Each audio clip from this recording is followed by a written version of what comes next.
Bismillahirrahmanirrahim. Assalamualaikum warahmatullahi wabarakatuh. Perkenalkan, nama saya Putri Nur Suci Pangarti dari kelas 11 OTKP 2. Saya di sini akan sedikit menerangkan tentang perbedaan dari ASN, PNS, P3K, dan juga honorer.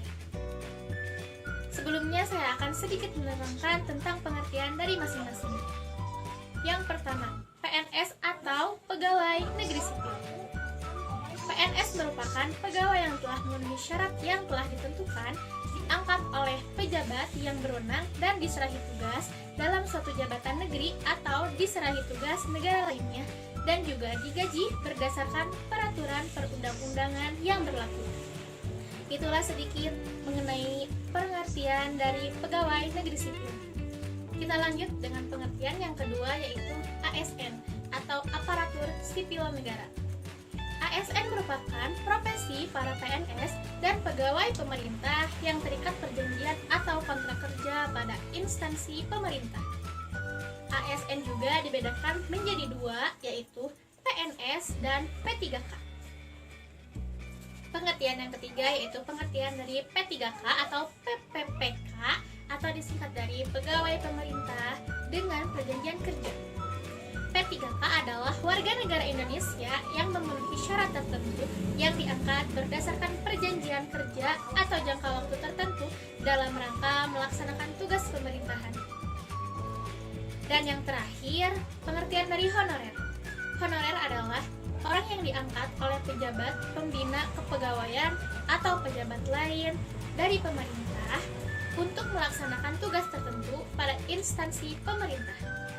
Kesimpulan dari pengertian-pengertian di atas yaitu PNS itu bagian dari ASN, tetapi ASN itu belum tentu PNS. Kenapa? Karena ASN itu bisa saja P3K, bukan PNS. Lalu apa sih perbedaan dari PNS, ASN, P3K, dan juga honorer? Yang pertama kita akan membahas perbedaan berdasarkan hak pensiun. PNS mendapatkan hak pensiun. P3K tidak mendapatkan hak pensiun. Yang terakhir adalah honorer, tidak mendapatkan hak pensiun seperti P3K. Kenapa? Karena tidak dikenal dalam undang-undang. Misalnya begini, jika pegawai honorer ingin berhenti ya berhenti, tidak akan mendapatkan pesangon ataupun hak pensiun. Yang kedua, perbedaan berdasarkan hal jabatan. PNS tidak bisa langsung menjabat sebagai pejabat tinggi. Kenapa? Karena jika PNS ingin menduduki pejabat tinggi, harus melalui proses atau melalui tahapan-tahapan sebelum menduduki jabatan yang tinggi. Lalu P3K. P3K itu bisa langsung menduduki jabatan tinggi sesuai dengan keahliannya masing-masing.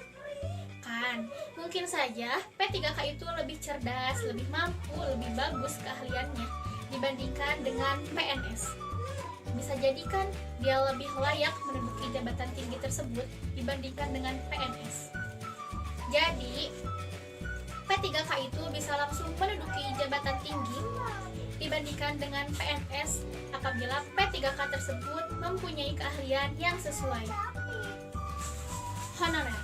Honorer pun bisa menduduki jabatan yang tinggi, akan tetapi dengan syarat tertentu dan juga peluangnya itu sangat minim atau sangat kecil. Yang ketiga, perbedaan berdasarkan usia maksimal pengangkatan. PNS maksimal usia 35 tahun. P3K tidak ada batas usia. Honorer pun sama dengan P3K, tidak ada batas usia. Terakhir, perbedaan berdasarkan perekrutan dan besaran gaji. PNS direkrut oleh negara dan dilaksanakan secara serentak secara nasional, dan juga besaran gajinya itu telah diatur oleh undang-undang yang berlaku. P3K itu direkrut langsung oleh negara melalui seleksi, dan juga besaran gajinya pun sudah memiliki regulasinya sendiri sehingga akan cenderung sama. Yang terakhir adalah honorer. Honorer itu tidak direkrut oleh negara. Kenapa? Dikarenakan perekrutannya itu tidak bersumber dari pemerintahan pusat, dan juga besaran gajinya itu tidak diatur oleh negara tetapi disesuaikan oleh anggaran satuan kerjanya. Itulah tadi sedikit penjelasan tentang pengertian dan perbedaan dari ASN, PNS, P3K, dan juga honorer. Sekian dari saya, mohon maaf bila ada kesalahan dalam penyampaian ataupun penjelasan yang tidak sesuai dikarenakan saya juga masih sama-sama belajar. Wassalamualaikum warahmatullahi wabarakatuh.